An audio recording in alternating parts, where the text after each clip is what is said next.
ಓಂ ಶಾಂತಿ. ಇಂದಿನ ದಿನಾಂಕ 9/6/2025. ಪ್ರಾರ್ಥ ಮುರುಳಿ ಬಾಪ್ದಾದ ಮಧುಬನ. ಮಧುರ ಮಕ್ಕಳೇ, ನೀವು ಇಡೀ ವಿಶ್ವದಲ್ಲಿ ಶಾಂತಿಯ ರಾಜ್ಯ ಸ್ಥಾಪನೆ ಮಾಡುವಂತಹ ತಂದೆಯ ಸಹಯೋಗಿಗಳಾಗಿರುವಿರಿ. ಈಗ ನಿಮ್ಮ ಮುಂದೆ ಸುಖ ಶಾಂತಿಯ ಪ್ರಪಂಚವಿದೆ. ಪ್ರಶ್ನೆ: ತಂದೆಯು ಮಕ್ಕಳಿಗೆ ಏಕೆ ಓದಿಸುತ್ತಾರೆ? ವಿದ್ಯೆಯ ಸಾರವೇನಾಗಿದೆ? ಉತ್ತರ: ತಂದೆಯು ನೀವು ಮಕ್ಕಳನ್ನು ಸ್ವರ್ಗದ ರಾಜಕುಮಾರ, ವಿಶ್ವದ ಮಾಲೀಕರನ್ನಾಗಿ ಮಾಡಲು ಓದಿಸುತ್ತಾರೆ. ತಂದೆಯು ಹೇಳುತ್ತಾರೆ, ಮಕ್ಕಳೇ, ಸಾರವಾಗಿದೆ. ಪ್ರಪಂಚದ ಎಲ್ಲ ಮಾತುಗಳನ್ನು ಬಿಟ್ಟು ಬಿಡಿ. ನಮ್ಮ ಬಳಿ ಕೋಟಿ ಲಕ್ಷವಿದೆ ಎಂದೂ ತಿಳಿಯಬೇಡಿ. ಯಾವುದೂ ಸಹ ಕೈಗೆ ಸಿಗುವುದಿಲ್ಲ.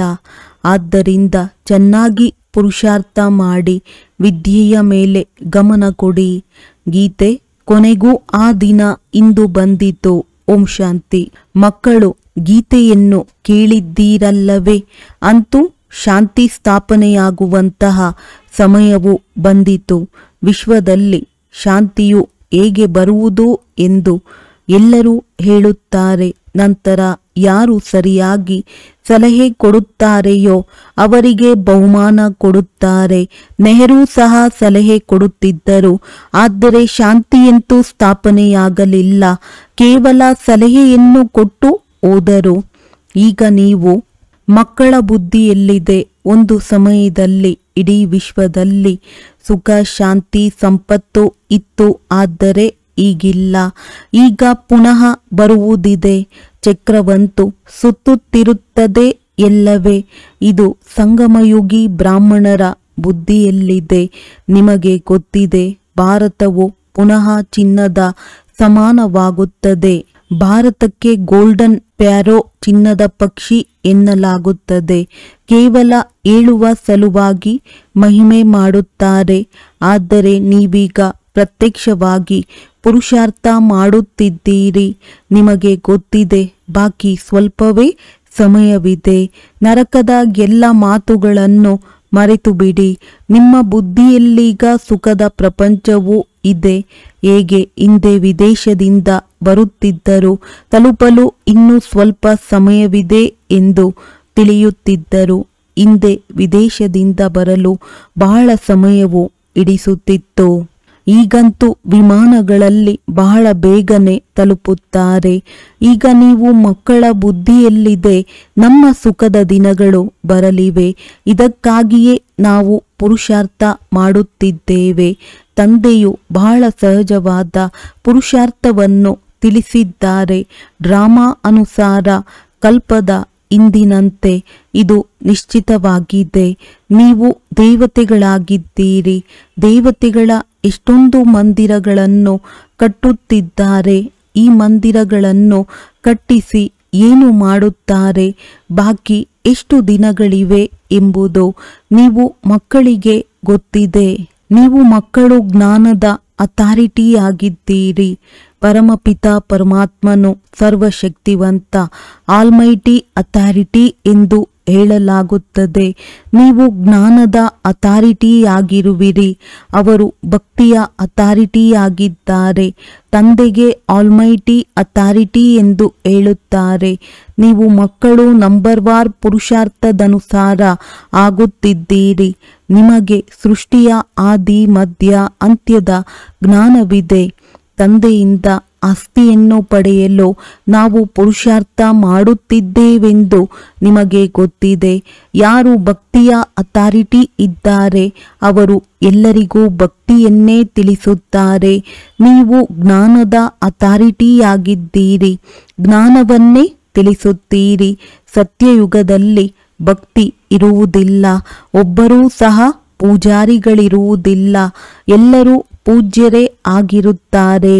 ಅರ್ಧಕಲ್ಪ ಪೂಜ್ಯ, ಅರ್ಧಕಲ್ಪ ಪೂಜಾರಿ.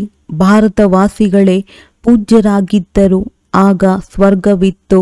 ಈಗ ಭಾರತವು ಪೂಜಾರಿ, ನರಕವಾಗಿದೆ. ನೀವು ಮಕ್ಕಳೀಗ ಪ್ರಾಕ್ಟಿಕಲ್ ಲೈಫ್, ಪ್ರತ್ಯಕ್ಷ ಜೀವನ ರೂಪಿಸಿಕೊಳ್ಳುತ್ತಿದ್ದೀರಿ.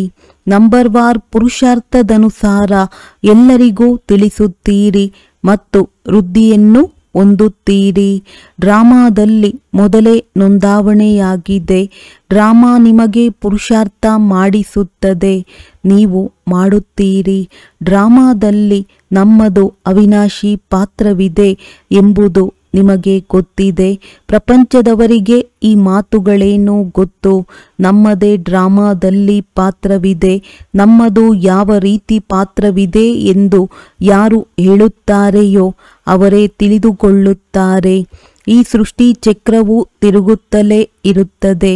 ಈ ಪ್ರಪಂಚದ ಇತಿಹಾಸ ಭೂಗೋಳವು ನಿಮ್ಮನ್ನು ಬಿಟ್ಟರೆ ಮತ್ಯಾರಿಗೂ ಗೊತ್ತಿಲ್ಲ. ಸರ್ವಶ್ರೇಷ್ಠವಾಗಿರುವವರು ಯಾರೆಂಬುದು ಪ್ರಪಂಚದಲ್ಲಿ ಯಾರಿಗೂ ಗೊತ್ತಿಲ್ಲ. ಋಷಿ ಮುನಿಗಳು ನಮಗೆ ಗೊತ್ತಿಲ್ಲವೆಂದರು, ನೇತಿ ನೇತಿ ಎಂದು ಹೇಳಿದರು. ಈಗ ನೀವು ಮಕ್ಕಳಿಗೆ ಗೊತ್ತಿದೆ. ರಚಯಿತ ತಂದೆಯಾಗಿದ್ದಾರೆ ಮತ್ತು ನಮಗೆ ಓದಿಸುತ್ತಿದ್ದಾರೆ.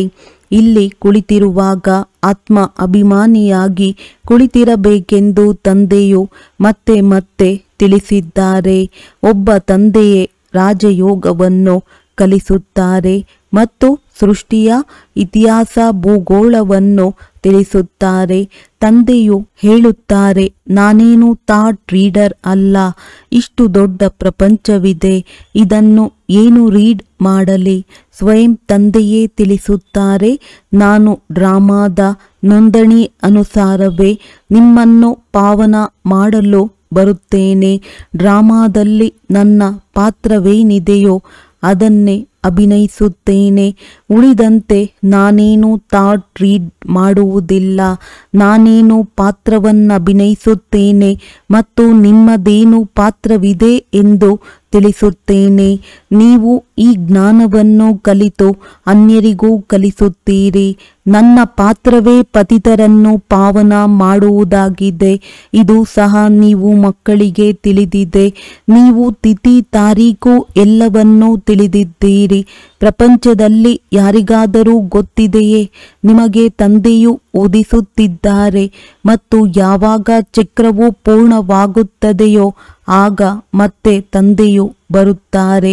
ಆ ಸಮಯದಲ್ಲಿ ಏನು ದೃಶ್ಯ ನಡೆಯಿತೋ ಅದು ಮತ್ತೆ ಕಲ್ಪದ ನಂತರ ನಡೆಯುತ್ತದೆ. 1 ಸೆಕೆಂಡ್ ಇನ್ನೊಂದು ಸೆಕೆಂಡಿಗೆ ಹೋಲುವುದಿಲ್ಲ. ಈ ನಾಟಕವು ಪುನರಾವರ್ತನೆಯಾಗುತ್ತಿರುತ್ತದೆ. ನೀವು ಮಕ್ಕಳಿಗೆ ಬೇಹದ್ದಿನ ನಾಟಕವೆಂದು ಗೊತ್ತಿದೆ, ಆದರೂ ಸಹ ಪದೇ ಪದೇ ನೀವು ಮರೆಯುತ್ತೀರಿ. ತಂದೆಯು ತಿಳಿಸುತ್ತಾರೆ, ನೀವು ಕೇವಲ ನೆನಪು ಮಾಡಿ, ನಮ್ಮ ಬಾಬಾ ತಂದೆಯಾಗಿದ್ದಾರೆ, ಶಿಕ್ಷಕನಾಗಿದ್ದಾರೆ, ಅವರೇ ಗುರುವು ಆಗಿದ್ದಾರೆ.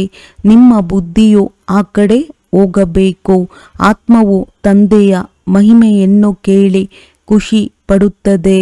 ಎಲ್ಲರೂ ಹೇಳುತ್ತಾರೆ, ನಮ್ಮ ಬಾಬಾ ತಂದೆಯಾಗಿದ್ದಾರೆ, ಶಿಕ್ಷಕನಾಗಿದ್ದಾರೆ, ಅವರೇ ಸತ್ಯವಾಗಿದ್ದಾರೆ. ವಿದ್ಯೆಯು ಸತ್ಯವಾಗಿದೆ ಮತ್ತು ಪೂರ್ಣವಾಗಿದೆ. ಆ ಮನುಷ್ಯರ ವಿದ್ಯೆಯಂತೂ ಅರ್ಧಂಬರ್ಧವಿದೆ ಅಂದಾಗ ನೀವು ಮಕ್ಕಳ ಬುದ್ಧಿಯಲ್ಲಿ ಖುಷಿ ಇರಬೇಕು. ದೊಡ್ಡ ಪರೀಕ್ಷೆಯನ್ನು ಬುದ್ಧಿಯಲ್ಲಿ ತೇರ್ಗಡೆ ಮಾಡುವವರ ಹೆಚ್ಚಿನ ಖುಷಿ ಇರುತ್ತದೆ. ನೀವು ಎಷ್ಟು ಶ್ರೇಷ್ಠ ವಿದ್ಯೆಯನ್ನು ಓದುತ್ತೀರಿ ಅಂದಾಗ ಎಷ್ಟೊಂದು ಖುಷಿ ಇರಬೇಕು. ಭಗವಂತ ಬಾಬಾ ಬೇಹದ್ದಿನ ತಂದೆಯು ನಮಗೆ ಓದಿಸುತ್ತಿದ್ದಾರೆ. ನಿಮಗೆ ರೋಮಾಂಚನವಾಗಬೇಕು. ಅದೇ ಎಪಿಸೋಡ್ ಪುನರಾವರ್ತನೆಯಾಗುತ್ತಿದೆ. ಇದು ನಿಮ್ಮ ಹೊರತು ಮತ್ಯಾರಿಗೂ ಗೊತ್ತಿಲ್ಲ. ಕಲ್ಪದ ಆಯಸ್ಸನ್ನು ದೊಡ್ಡದಾಗಿ ತೋರಿಸಿದ್ದಾರೆ. ನಿಮ್ಮ ಬುದ್ಧಿಯಲ್ಲಿ ಈಗ 5000 ವರ್ಷಗಳ ಪೂರ್ಣ ಚಕ್ರವು ಸುತ್ತುತ್ತಿರುತ್ತದೆ. ಇದಕ್ಕೆ ಸ್ವದರ್ಶನ ಚಕ್ರವೆನ್ನಲಾಗುತ್ತದೆ. ಬಾಬಾ ಅನೇಕ ಬಿರುಗಾಳಿಗಳು ಬರುತ್ತವೆ, ನಾವು ಮರೆತು ಬಿಡುತ್ತೇವೆ ಎಂದು ಮಕ್ಕಳು ಹೇಳುತ್ತಾರೆ. ನೀವು ಯಾರನ್ನು ಮರೆಯುತ್ತೀರಿ ಎಂದು ತಂದೆಯು ಕೇಳುತ್ತಾರೆ. ಯಾವ ತಂದೆಯು ನಿಮ್ಮನ್ನು ಡಬಲ್ ಕಿರೀಟಧಾರಿ ವಿಶ್ವದ ಮಾಲೀಕರನ್ನಾಗಿ ಮಾಡುತ್ತಾರೆಯೋ ಅಂಥವರನ್ನು ಹೇಗೆ ಮರೆಯುವಿರಿ? ಬೇರೆ ಯಾರನ್ನೂ ಮರೆಯುವುದಿಲ್ಲ ಅಲ್ಲವೇ? ಪತ್ನಿ, ಮಕ್ಕಳು, ಮೊಮ್ಮಕ್ಕಳು, ಚಿಕ್ಕಪ್ಪ, ಮಾವ, ಮಿತ್ರ, ಸಂಬಂಧಿ ಇವರೆಲ್ಲರೂ ನೆನಪಿರುತ್ತಾರೆ. ಬಾಕಿ ಈ ಮಾತನ್ನು ನೀವು ಏಕೆ ಮರೆಯುತ್ತೀರಿ? ನಿಮ್ಮದು ನೆನಪಿನಲ್ಲಿಯೇ ಯುದ್ಧವಿದೆ. ಎಷ್ಟು ಸಾಧ್ಯವೋ ಅಷ್ಟು ನೆನಪು ಮಾಡಬೇಕಾಗಿದೆ. ಮಕ್ಕಳು ತಮ್ಮ ಉನ್ನತಿಗಾಗಿ ಮುಂಜಾನೆ ಎದ್ದು ತಂದೆಯ ನೆನಪಿನಲ್ಲಿ ಸುತ್ತಾಡಬೇಕು. ನೀವು ಚಾವಣಿಯ ಮೇಲೆ ಅಥವಾ ಹೊರಗಡೆ ತಣ್ಣನೆ ಗಾಳಿಯಲ್ಲಿ ನಡೆದಾಡಬೇಕು. ಇಲ್ಲಿಯೇ ಬಂದು ಕುಳಿತುಕೊಳ್ಳಬೇಕು ಎಂದೇನಿಲ್ಲ. ಹೊರಗಡೆಯೂ ಹೋಗಬಹುದು. ಮುಂಜಾನೆಯಲ್ಲಿ ಭಯಪಡುವ ಮಾತೇನಿಲ್ಲ. ಹೊರಗೆ ಹೋಗಿ ನಡೆದಾಡಿ ಪರಸ್ಪರ ನೋಡೋಣ. ತಂದೆಯನ್ನು ಹೆಚ್ಚಾಗಿ ಯಾರು ನೆನಪು ಮಾಡುತ್ತಾರೆಂದು ಮಾತನಾಡಿಕೊಳ್ಳಿ. ನಂತರ ಎಷ್ಟು ಸಮಯ ನೆನಪು ಮಾಡಿದ್ದೀರೆಂದು ನೋಡಿಕೊಳ್ಳಬೇಕು. ಬಾಕಿ ಸಮಯ ಬುದ್ಧಿಯು ಎಲ್ಲೆಲ್ಲಿಗೆ ಹೋಯಿತು? ಇದಕ್ಕೆ ಒಬ್ಬರಿಗೊಬ್ಬರು ಉನ್ನತಿ ಮಾಡಿಕೊಳ್ಳುವುದೆಂದು ಹೇಳಲಾಗುತ್ತದೆ. ನೋಟ್ ಮಾಡಿಕೊಳ್ಳಿ. ತಂದೆಯ ನೆನಪು ಎಷ್ಟು ಸಮಯವಿತ್ತು? ಬ್ರಹ್ಮ ತಂದೆಯು ಏನು ಅಭ್ಯಾಸ ಮಾಡಿದರೂ ಅದನ್ನು ಹೇಳುತ್ತಾರೆ. ನೆನಪಿನಲ್ಲಿ ನೀವು 1 ಗಂಟೆ ನಡೆದಾಡಿದರೂ ಕಾಲು ಸುಸ್ತಾಗುವುದಿಲ್ಲ. ನೆನಪಿನಿಂದ ನಿಮ್ಮ ಎಷ್ಟೊಂದು ಪಾಪಗಳು ನಾಶವಾಗುತ್ತವೆ. ಚಕ್ರವಂತೂ ನಿಮಗೆ ಗೊತ್ತಿದೆ. ರಾತ್ರಿ ಹಗಲು ನಾವು ಈಗ ಮನೆಗೆ ಹೋಗುತ್ತೇವೆಂಬುದೇ ಬುದ್ಧಿಯಲ್ಲಿರಬೇಕು. ಪುರುಷಾರ್ಥ ಮಾಡುತ್ತಾ ಇರಿ. ಕಲಿಯುಗದ ಮನುಷ್ಯರಿಗೆ ಏನೂ ಗೊತ್ತಿಲ್ಲ. ಮುಕ್ತಿಗಾಗಿ ಎಷ್ಟು ಭಕ್ತಿ ಮಾಡುತ್ತಿರುತ್ತಾರೆ. ಅನೇಕ ಮತಗಳಿವೆ. ನೀವು ಬ್ರಾಹ್ಮಣರದ್ದು ಏಕಮತವಾಗಿದೆ. ಬ್ರಾಹ್ಮಣರದ್ದು ಶ್ರೀಮತವಿರುತ್ತದೆ. ನೀವು ತಂದೆಯ ಮತದಂತೆ ದೇವತೆಗಳಾಗುತ್ತೀರಿ. ದೇವತೆಗಳದ್ದೇನೋ ಶ್ರೀಮತವಿಲ್ಲ. ಶ್ರೀಮತವು ಈಗ ನೀವು ಬ್ರಾಹ್ಮಣರಿಗೆ ಸಿಗುತ್ತದೆ. ಭಗವಂತನು ನಿರಾಕಾರನಾಗಿದ್ದಾರೆ. ನಿಮಗೆ ರಾಜಯೋಗವನ್ನು ಕಲಿಸಿ ರಾಜ್ಯಭಾಗ್ಯವನ್ನು ಕೊಟ್ಟು ಎಷ್ಟು ಶ್ರೇಷ್ಠರು ವಿಶ್ವದ ಮಾಲೀಕರನ್ನಾಗಿ ಮಾಡುತ್ತಾರೆ. ಭಕ್ತಿ ಮಾರ್ಗದಲ್ಲಿ ಎಷ್ಟೊಂದು ವೇದಶಾಸ್ತ್ರಗಳಿವೆ. ಆದರೆ ಒಂದು ಗೀತೆ ಮಾತ್ರವೇ ಕೆಲಸಕ್ಕೆ ಬರುತ್ತದೆ. ಭಗವಂತನು ಬಂದು ರಾಜಯೋಗವನ್ನು ಕಲಿಸುತ್ತಾರೆ. ಇದನ್ನೇ ಗೀತೆಯೆನ್ನಲಾಗುತ್ತದೆ. ಈಗ ನೀವು ತಂದೆಯಿಂದ ಓದುತ್ತೀರಿ. ಇದರಿಂದ ಸ್ವರ್ಗದ ರಾಜ್ಯವನ್ನು ಪಡೆಯುತ್ತೀರಿ. ಯಾರು ಓದಿದ್ದರೋ ಅವರು ಪಡೆದರು. ಡ್ರಾಮಾದಲ್ಲಿ ಪಾತ್ರವಿದೆಯಲ್ಲವೇ? ಜ್ಞಾನವನ್ನು ಹೇಳುವುದು ಒಬ್ಬ ಜ್ಞಾನಸಾಗರ. ತಂದೆಯೊಬ್ಬರೇ ಆಗಿದ್ದಾರೆ. ಅವರು ಡ್ರಾಮಾ ಪ್ಲಾನ್ ಅನುಸಾರ ಕಲಿಯುಗದ ಅಂತ್ಯ, ಸತ್ಯಯುಗದ ಆದಿಯ ಸಂಗಮದಲ್ಲಿ ಬರುತ್ತಾರೆ. ಯಾವುದೇ ಮಾತಿನಲ್ಲಿ ಗೊಂದಲಕ್ಕೊಳಗಾಗಬೇಡಿ. ತಂದೆಯು ಇವರಲ್ಲಿ ಬ್ರಹ್ಮ ಬಂದು ಓದಿಸುತ್ತಾರೆ. ಬೇರೆ ಯಾರೂ ಓದಿಸಲು ಸಾಧ್ಯವಿಲ್ಲ. ಈ ದಾದಾರವರು ಮುಂಚೆ ಯಾರಿಂದಲಾದರೂ ಓದಿದ್ದರೆ ಅನೇಕರು ಅವರಿಂದ ಓದಿರುತ್ತಿದ್ದರು. ಈ ಎಲ್ಲ ಗುರು ಮುಂತಾದವರ ಎಲ್ಲರ ಉದ್ಧಾರ ಮಾಡಲು ನಾನು ಬರುತ್ತೇನೆಂದು ತಂದೆಯು ತಿಳಿಸುತ್ತಾರೆ. ಈಗ ನೀವು ಮಕ್ಕಳ ಗುರಿ ಉದ್ದೇಶವು ನಿಮ್ಮ ಮುಂದೆ ಇದೆ. ನಾವೀಗ ಈ ರೀತಿಯಾಗುತ್ತೇವೆ. ಇದೇ ನರನಿಂದ ನಾರಾಯಣನಾಗುವ ಸತ್ಯ ಕಥೆಯಾಗಿದೆ. ಇದರದ್ದು ನಂತರ ಭಕ್ತಿ ಮಾರ್ಗದಲ್ಲಿ ಮಹಿಮೆ ನಡೆಯುತ್ತದೆ. ಭಕ್ತಿ ಮಾರ್ಗದ ಸಂಪ್ರದಾಯಗಳು ನಡೆಯುತ್ತಾ ಬರುತ್ತದೆ.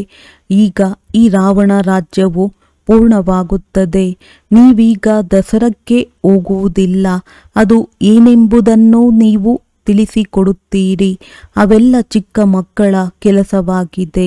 ದೊಡ್ಡ ದೊಡ್ಡ ಗಣ್ಯ ವ್ಯಕ್ತಿಗಳೂ ಸಹ ನೋಡಲು ಹೋಗುತ್ತಾರೆ. ರಾವಣನನ್ನು ಏಕೆ ಸುಡುತ್ತಾರೆ? ಅವನು ಯಾರಾಗಿದ್ದಾನೆಂಬುದನ್ನು ಯಾರೂ ತಿಳಿಸಲು ಸಾಧ್ಯವಿಲ್ಲ. ರಾವಣ ರಾಜ್ಯವಾಗಿದೆಯಲ್ಲವೇ? ದಸರಾದಲ್ಲಂತೂ ಎಷ್ಟೊಂದು ಖುಷಿಯನ್ನಾಚರಿಸುತ್ತಾರೆ ಮತ್ತು ಅದರಲ್ಲಿ ರಾವಣನನ್ನು ಸುಡುತ್ತಾರೆ. ಆದರೆ ದುಃಖವಂತೂ ಯಾವಾಗಲೂ ಇರುತ್ತದೆ ಎಂಬುದನ್ನು ತಿಳಿದುಕೊಳ್ಳುವುದಿಲ್ಲ. ಈಗ ನಾವು ಎಷ್ಟು ತಿಳುವಳಿಕೆ ಇಲ್ಲದವರಾಗಿದ್ದೇವೆಂದು ತಿಳಿದುಕೊಂಡಿದ್ದೇವೆ. ರಾವಣನು ನಮ್ಮನ್ನು ಬುದ್ಧಿಹೀನರನ್ನಾಗಿ ಮಾಡಿದನು. ಈಗ ನೀವು ಖಂಡಿತ ನಾವು ಲಕ್ಷ್ಮೀ ನಾರಾಯಣರಾಗುತ್ತೇವೆಂದು ತಂದೆಗೆ ಹೇಳುತ್ತೀರಿ. ನಾವಂತೂ ಕಡಿಮೆ ಪುರುಷಾರ್ಥ ಮಾಡುವುದಿಲ್ಲ. ಇದು ಒಂದೇ ಶಾಲೆಯಾಗಿದೆ. ವಿದ್ಯೆಯು ಬಹಳ ಸಹಜವಾಗಿದೆ. ವೃದ್ಧ ಮಾತೆಯರು ಬೇರೇನನ್ನು ನೆನಪು ಮಾಡಲು ಸಾಧ್ಯವಿಲ್ಲ. ಅಂದಾಗ ತಂದೆಯನ್ನು ನೆನಪು ಮಾಡಬೇಕು. ಬಾಯಲ್ಲಿ ಏ ರಾಮ ಎಂದು ಹೇಳುತ್ತೀರಲ್ಲವೇ, ತಂದೆಯು ಬಹಳ ಸಹಜವಾಗಿ ತಿಳಿಸುತ್ತಾರೆ. ನೀವು ಆತ್ಮರಾಗಿರುವಿರಿ. ಪರಮಾತ್ಮ ತಂದೆಯನ್ನು ನೆನಪು ಮಾಡಿ, ಆಗ ನಿಮ್ಮ ದೋಣಿಯು ಪಾರಾಗುತ್ತದೆ. ಎಲ್ಲಿಗೆ ಹೋಗುತ್ತೀರಿ? ಶಾಂತಿಧಾಮ, ಸುಖಧಾಮ. ಮತ್ತೆಲ್ಲವನ್ನು ಮರೆತು ಬಿಡಿ. ಏನೆಲ್ಲವನ್ನು ಕೇಳಿದ್ದೀರಿ, ಓದಿದ್ದೀರಿ, ಅದೆಲ್ಲವನ್ನು ಮರೆತು ತನ್ನನ್ನು ಆತ್ಮನೆಂದು ತಿಳಿದು ತಂದೆಯನ್ನು ನೆನಪು ಮಾಡಿ, ಆಗ ತಂದೆಯಿಂದ ಖಂಡಿತ ಆಸ್ತಿಯು ಸಿಕ್ಕುವುದು. ತಂದೆಯ ನೆನಪಿನಿಂದಲೇ ಪಾಪವು ನಾಶವಾಗುತ್ತದೆ. ಎಷ್ಟೊಂದು ಸಹಜವಾಗಿದೆ. ಭ್ರುಕುಟಿಯ ಮಧ್ಯದಲ್ಲಿ ನಕ್ಷತ್ರವು ಹೊಳೆಯುತ್ತಿದೆ ಎಂದು ಹೇಳುತ್ತಾರೆ. ಅಂದಾಗ ಖಂಡಿತ ಆತ್ಮವು ಇಷ್ಟೊಂದು ಸೂಕ್ಷ್ಮವಾಗಿದೆ. ವೈದ್ಯರು ಆತ್ಮವನ್ನು ನೋಡಲು ಬಹಳ ಪ್ರಯತ್ನ ಪಡುತ್ತಾರೆ, ಆದರೆ ಅದು ಬಹಳ ಸೂಕ್ಷ್ಮವಾಗಿದೆ. ಹಠದಿಂದ ಯಾರೂ ಸಹ ನೋಡಲು ಸಾಧ್ಯವಿಲ್ಲ. ತಂದೆಯು ಇದೇ ರೀತಿ ಬಿಂದುವಾಗಿದ್ದಾರೆ. ತಂದೆಯು ಹೇಳುತ್ತಾರೆ, ಹೇಗೆ ನೀವು ಸಾಧಾರಣರಾಗಿರುವಿರೋ ನಾನು ಸಹ ಸಾಧಾರಣವಾಗಿ ನಿಮಗೆ ಓದಿಸುತ್ತೇನೆ. ನಿಮಗೆ ಭಗವಂತ ಹೇಗೆ ಓದಿಸುತ್ತಾರೆಂಬುದು ಯಾರಿಗಾದರೂ ಗೊತ್ತೇ? ಕೃಷ್ಣನು ಓದಿಸುತ್ತಿದ್ದರೆ ಇಡೀ ಅಮೇರಿಕ, ಜಪಾನ್ ಎಲ್ಲ ಕಡೆಯಿಂದಲೂ ಬರುತ್ತಿದ್ದರು. ಅವನಲ್ಲಿ ಅಷ್ಟು ಆಕರ್ಷಣೆ ಇದೆ. ಕೃಷ್ಣನಲ್ಲಿ ಎಲ್ಲರಿಗೂ ಪ್ರೀತಿ ಇದೆ. ಈಗ ನೀವು ಮಕ್ಕಳಿಗೆ ನಾವು ಆ ರೀತಿ ಆಗುತ್ತಿದ್ದೇವೆಂಬುದು ಗೊತ್ತಿದೆ. ಕೃಷ್ಣನು ರಾಜಕುಮಾರನಾಗಿದ್ದಾನೆ. ಕೃಷ್ಣನನ್ನು ಮಡಿಲಿಗೆ ತೆಗೆದುಕೊಳ್ಳಲು ಬಯಸುತ್ತಾರೆ. ಅಂದ ಮೇಲೆ ಪುರುಷಾರ್ಥ ಮಾಡಬೇಕಾಗಿದೆ. ಇದರಲ್ಲಿ ದೊಡ್ಡ ಮಾತೇನಿಲ್ಲ. ತಂದೆಯು ಮಕ್ಕಳನ್ನು ಸ್ವರ್ಗದ ರಾಜಕುಮಾರ, ವಿಶ್ವದ ಮಾಲೀಕರನ್ನಾಗಿ ಮಾಡಲು ಓದಿಸುತ್ತಾರೆ. ತಂದೆಯು ತಿಳಿಸುತ್ತಾರೆ, ಮಕ್ಕಳೇ, ವಿದ್ಯೆಯ ಸಾರವಾಗಿದೆ. ಪ್ರಪಂಚದ ಎಲ್ಲ ಮಾತುಗಳನ್ನು ಬಿಟ್ಟು ಬಿಡಿ. ಎಂದೂ ಸಹ ನಮ್ಮ ಬಳಿ ಕೋಟಿ ರೂಪಾಯಿಗಳಿದೆ, ಲಕ್ಷವಿದೆ ಎಂದು ತಿಳಿಯಬೇಡಿ. ಏನೂ ಸಹ ಕೈಗೆ ಸಿಗುವುದಿಲ್ಲ. ಆದ್ದರಿಂದ ಚೆನ್ನಾಗಿ ಪುರುಷಾರ್ಥ ಮಾಡಿ. ತಂದೆಯ ಬಳಿ ಬಂದಾಗ ತಂದೆಯು 8 ತಿಂಗಳಿನಿಂದ ಬರುತ್ತಿದ್ದೀರಿ. ಆದರೆ ಯಾವ ತಂದೆಯೂ ನಿಮಗೆ ಸ್ವರ್ಗದ ರಾಜ್ಯ ಭಾಗ್ಯವನ್ನು ಕೊಡುತ್ತಿದ್ದಾರೆ, ಅವರೊಂದಿಗೆ ಇಷ್ಟು ಸಮಯದಿಂದಲೂ ಮಿಲನ ಮಾಡಲಿಲ್ಲವೆಂದು ದೂರು ಕೊಡುತ್ತಾರೆ. ಆಗ ಮಕ್ಕಳು, ಬಾಬಾ ಈ ರೀತಿ ಕೆಲಸವಿತ್ತು ಎಂದು ಹೇಳುತ್ತಾರೆ. ಅರೆ, ನೀವು ಶರೀರ ಬಿಟ್ಟರೆ ಮತ್ತೆ ಇಲ್ಲಿ ಬರಲು ಹೇಗೆ ಸಾಧ್ಯ? ಈ ನೆಪಗಳು ಇಲ್ಲಿ ನಡೆಯುವುದಿಲ್ಲ ಎಂದು ತಂದೆಯು ತಿಳಿಸುತ್ತಾರೆ. ತಂದೆಯು ರಾಜಯೋಗವನ್ನು ಕಲಿಸುತ್ತಿದ್ದಾರೆ, ಆದರೂ ನೀವು ಕಲಿಯುವುದಿಲ್ಲ. ಯಾರು ಬಹಳ ಭಕ್ತಿ ಮಾಡಿರುತ್ತಾರೆಯೋ ಅವರಿಗೆ 7 ದಿನಗಳೇನು, 1 ದಿನದಲ್ಲಿಯೇ ಬಾಣವು ನಾಟುತ್ತದೆ. ಸೆಕೆಂಡಿನಲ್ಲಿ ವಿಶ್ವದ ಮಾಲೀಕರಾಗಬಹುದು. ಇವರು ಬ್ರಹ್ಮ ಸ್ವಯಂ ಅನುಭವಿ ಕುಳಿತಿದ್ದಾರೆ. ವಿನಾಶ ನೋಡಿದರು, ಚತುರ್ಭುಜ ರೂಪವನ್ನು ನೋಡಿದರು. ಆಗ ಓಹೋ, ನಾನೇ ವಿಶ್ವದ ಮಾಲೀಕನಾಗುತ್ತೇನೆಂದು ತಿಳಿದರು. ಸಾಕ್ಷಾತ್ಕಾರವಾಯಿತು, ಉಮಂಗ ಉತ್ಪನ್ನವಾಯಿತು. ನಂತರ ಎಲ್ಲವನ್ನೂ ಬಿಟ್ಟು ಬಿಟ್ಟರು. ಇಲ್ಲಿ ನೀವು ಮಕ್ಕಳಿಗೆ ತಂದೆಯು ವಿಶ್ವದ ರಾಜ್ಯ ಭಾಗ್ಯವನ್ನು ಕೊಡಲು ಬಂದಿದ್ದಾರೆಂದು ನಿಮಗೆ ತಿಳಿದಿದೆ. ಯಾವಾಗ ನಿಶ್ಚಯವಾಯಿತೆಂದು ತಂದೆ ಕೇಳಿದಾಗ 8 ತಿಂಗಳಾಯಿತೆಂದು ಹೇಳುತ್ತಾರೆ. ಮುಖ್ಯವಾದ ಮಾತು ನೆನಪು ಮತ್ತು ಜ್ಞಾನವಾಗಿದೆ ಎಂದು ತಂದೆಯು ತಿಳಿಸುತ್ತಾರೆ. ಬಾಕಿ ಸಾಕ್ಷಾತ್ಕಾರವೇನೂ ಪ್ರಯೋಜನವಿಲ್ಲ. ತಂದೆಯನ್ನು ಗುರುತಿಸಿದ ನಂತರ ಓದಲು ಆರಂಭಿಸಿ. ಆಗ ನೀವು ಈ ರೀತಿಯಾಗುತ್ತೀರಿ. ಇದನ್ನು ಯಾರಿಗಾದರೂ ತಿಳಿಸಲು ಜ್ಞಾನ ಬಿಂದುಗಳು ಸಹ ಸಿಗುತ್ತವೆ. ಬಹಳ ಮಧುರವಾಗಿ ತಿಳಿಸಿಕೊಡಿ. ಶಿವ ತಂದೆಯು ಪತಿತ ಪಾವನನಾಗಿದ್ದಾರೆ. ನನ್ನನ್ನು ನೆನಪು ಮಾಡಿ, ಆಗ ಪಾವನರಾಗಿ ಪಾವನ ಪ್ರಪಂಚದ ಮಾಲೀಕರಾಗುವಿರಿ ಎಂದು ತಂದೆಯು ತಿಳಿಸುತ್ತಾರೆ. ಯುಕ್ತಿಯಿಂದ ತಿಳಿಸಬೇಕು. ಗಾಡ್ ಫಾದರ್ ಮುಕ್ತಿದಾತನಾಗಿ ಮಧುರ ಮನೆಗೆ ನಮ್ಮನ್ನು ಕರೆದುಕೊಂಡು ಹೋಗಬೇಕೆಂದು ನೀವು ಬಯಸುತ್ತೀರಿ. ಒಳ್ಳೆಯದು. ಈಗ ನಿಮ್ಮಲ್ಲಿ ಯಾವ ತುಕ್ಕು ಹಿಡಿದಿದೆಯೋ ಅದಕ್ಕಾಗಿ ತಂದೆಯನ್ನು ನೆನಪು ಮಾಡಿ. ಒಳ್ಳೆಯದು. ಮಧುರಾತಿ ಮಧುರ ಅಗಲಿ ಹೋಗಿ ಮರಳಿ ಸಿಕ್ಕಿರುವಂತಹ ಮಕ್ಕಳಿಗೆ ಮಾತ್ಪಿತಾ ಬಾಪ್ತಾದಾರವರ ನೆನಪು, ಪ್ರೀತಿ ಹಾಗೂ ನಮಸ್ತೆ. ಆತ್ಮೀಯ ಮಕ್ಕಳಿಗೆ ಆತ್ಮೀಯ ತಂದೆಯ ನಮಸ್ತೆ. ಧಾರಣೆಗಾಗಿ ಮುಖ್ಯ ಸಾರ: ಮುಂಜಾನೆ ಎದ್ದು ನಡೆದಾಡುತ್ತಾ ತಿರುಗಾಡುತ್ತಾ ತಂದೆಯನ್ನು ನೆನಪು ಮಾಡಿ ನೋಡೋಣ ಯಾರು ಹೆಚ್ಚು ಸಮಯ ತಂದೆಯ ನೆನಪು ಮಾಡುತ್ತಾರೆ ಎಂದು ಮಧುರವಾಗಿ ಪರಸ್ಪರ ಆತ್ಮೀಯ ಸಂಭಾಷಣೆ ಮಾಡಿ ನಂತರ ಅನುಭವವನ್ನು ತಿಳಿಸಿ. ತಂದೆಯನ್ನು ಗುರುತಿಸಿದ ನಂತರ ಯಾವುದೇ ನೆಪಗಳನ್ನು ಹೇಳಬಾರದು. ವಿದ್ಯೆಯಲ್ಲಿ ತತ್ಪರರಾಗಿ ಮತ್ತು ಮುರುಳಿಯನ್ನು ಎಂದಿಗೂ ತಪ್ಪಿಸಬಾರದು. ವರದಾನ: ಎಲ್ಲರ ಗುಣ ನೋಡುತ್ತಾ ಸ್ವಯಂನಲ್ಲಿ ತಂದೆಯ ಗುಣಗಳನ್ನು ಧಾರಣೆ ಮಾಡುವಂತಹ ಗುಣಮೂರ್ತಿ ಭವ.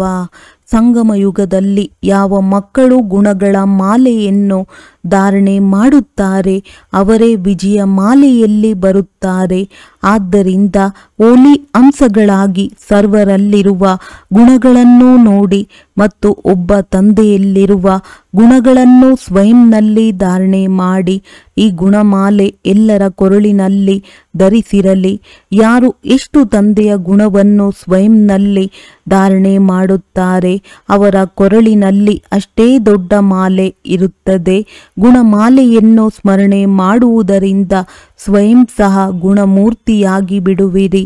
ಇದರ ನೆನಪಾರ್ಥವೇ ದೇವತೆಗಳು ಮತ್ತು ಶಕ್ತಿಯರ ಕೊರಳಿನಲ್ಲಿ ಮಾಲೆಯನ್ನು ತೋರಿಸುತ್ತಾರೆ. ಸ್ಲೋಗನ್: ಸಾಕ್ಷಿತನದ ಸ್ಥಿತಿಯೇ ಯಥಾರ್ಥ ನಿರ್ಣಯದ ಸಿಂಹಾಸನವಾಗಿದೆ. ಅವ್ಯಕ್ತ ಸೂಚನೆಗಳು: ಆತ್ಮಿಕ ಸ್ಥಿತಿಯಲ್ಲಿರುವಂತಹ ಅಭ್ಯಾಸ ಮಾಡಿ ಅಂತರ್ಮುಖಿಯಾಗಿರಿ. ಅಂತರ್ಮುಖಿಯಾಗಿ ಜ್ಞಾನ ಮನನದ ಅಭ್ಯಾಸದ ಮೂಲಕ ಅಲೌಕಿಕ ಮಸ್ತಿಯಲ್ಲಿ ಸದಾ ಮಸ್ತರಾಗಿರಿ. ಆಗ ಈ ಪ್ರಪಂಚದ ಚಿಂತೆಗಳು ನಿಮ್ಮನ್ನು ತಮ್ಮ ಕಡೆ ಆಕರ್ಷಿತ ಮಾಡುವುದಿಲ್ಲ. ಹೇಗೆ ಮಿಲಿಟರಿಯವರು ಅಂಡರ್ ಗ್ರೌಂಡ್ ಹೊರಟು ಹೋಗುತ್ತಾರೆ ಎಂದರೆ ಹೊರಗಿನ ಬಾಂಬ್ನ ಪ್ರಭಾವ ಬೀರುವುದಿಲ್ಲ, ಅದೇ ರೀತಿ ತಾವು ಅಂತರ್ಮುಖಿ ಅಂಡರ್ ಗ್ರೌಂಡ್ ಆತ್ಮಿಕ ಸ್ಥಿತಿಯಲ್ಲಿರುವ ಅಭ್ಯಾಸ ಮಾಡಿ. ಆಗ ಬಹಿರ್ಮುಖತೆಯ ಮಾತುಗಳು ನಿಮಗೆ ತೊಂದರೆ ಮಾಡುವುದಿಲ್ಲ. ಒಳ್ಳೆಯದು. ಓಂ ಶಾಂತಿ.